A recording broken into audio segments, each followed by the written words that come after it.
أعوذ بالله من الشيطان الرجيم నేను బహిష్కరించబడిన శైతాన్ నుండి రక్షణ పొందటానికి అల్లాహ్ శరణు. أفمن كان مؤمنا كمن كان فاسقا لا يستوون ఏమి విశ్వాసి అయిన వాడు దైవభీతి లేని అవిధేయునితో సమానుడా? కాదు, వారు సరి సమానులు కాలేరు. أما الذين آمنوا وعملوا الصالحات فلهم جنات المأوى نزلا بما كانوا يعملون.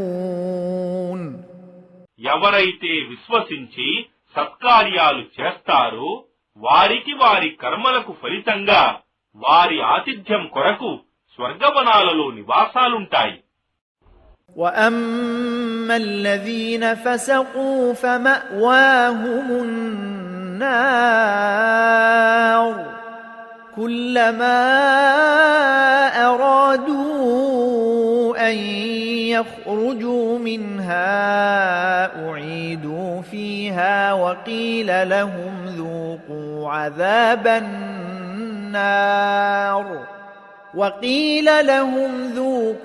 عذاب النار الذي كنتم به تكذبون.